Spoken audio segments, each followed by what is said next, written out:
រឿងព្រាយក្រឡាភ្លើងយុវជនម្នាក់ឈ្មោះសាល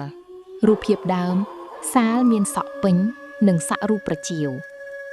បានធ្វើដំណើរមកដល់ផ្ទះសំណាក់ឈើបុរាណមួយនៅតំបន់ដាច់ស្រយាលក្នុងខេត្តសៀមរាបផ្ទះនេះស្ថិតនៅក្បែរមាត់ស្ទឹងសម្បូរដោយដើមជ្រៃធំធំដែលបាំងគន្លឺព្រះអាទិត្យជិតអស់នៅពេលសាលដើរចូលទៅមេឃចាប់ផ្ដើមងងឹតស្លុបហើយក្លិនស្អុយរលួយចាប់ផ្ដើមភាយចេញពីម្ចាស់ផ្ទះសំណាក់ដែលជាស្ត្រីចំណាស់ម្នាក់មុខមាត់មាំខុសពីធម្មតាបានហុចសោបន្ទប់ឲ្យសាលសោនោះមានលេខ666 engrave យ៉ាងជ្រៅគាត់បានប្រាប់សាលដោយដៃញ័រថាបើឮសំឡេងយំឬធំក្លិនផ្សែងនៅកណ្ដាលអាត្រៀតកុំបើកទ្វារឲ្យសោះសាលមិនបានចាប់អារម្មណ៍នឹងសម្ដីនោះទេហើយដើរឡើងទៅលើម៉ោង3ភ្លឺ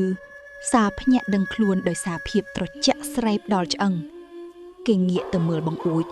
ក៏ស្រាប់តែឃើញស្រមោលក្រហមស្រអាប់ហោះវិលនៅខាងក្រៅភ្លាមនោះផ្សែងពណ៌ប្រផេះចាប់ផ្ដើមបក់ចូលមកតាមប្រហោងបង្អួចក្លិនឈួលខ្លាំងដូចជាក្លិនសាច់ដែលកំពុងឆេះ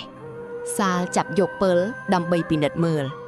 ស្រាប់តែមានពន្លឺភ្លើងពណ៌ក្រហមឆេះសន្ធោសន្ធៅចេញពីបង្អួចនៅកណ្ដាលភ្លើងនោះវិញ្ញាណស្ត្រីម្នាក់ដែលមានមុខមាត់រលាស់រលួយសក់វែងដូចផ្សែងខ្មៅនិងមានភ្នែកក្រហមឆេះបានបង្ហាញខ្លួននាងគឺជាព្រាយក្រឡាភ្លើងដែលត្រូវបានសម្លាប់ក្នុងភ្លើងកាលពីច្រើនឆ្នាំមុននាងសម្លឹងមកសាលទាំងកង្ហឹងរួចហោះចូលមកតាមកញ្ចក់បង្អួចសាលមិនអាចរត់រួចទេព្រាយក្រឡាភ្លើងបានហោះចូលមកច្របាច់កគេយឺតសាលព្យាយាមស្រែករកជំនួយតែគ្មានសម្លេងអ្វីចេញមកឡើយ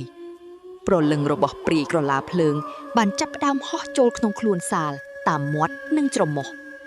ស្នាមសាក់រូបប្រជាវនៅលើដោះរបស់សាលចាប់ផ្ដើមប្រែជាពណ៌ក្រហមឆេះដូចរងើកភ្លើង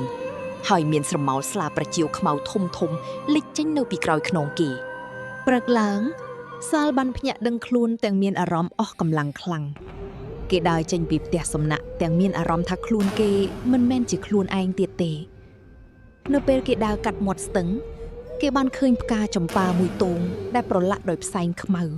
ដាក់នៅលើតុក្នុងបន្ទប់របស់គេជាសញ្ញានៃការលាគ្នានិងការចាកចេញពីវិញ្ញាណដែលបានទៅចាប់ជាតិថ្មីតែនៅសល់ស្លាកស្នាមនៅក្នុងខ្លួនសាល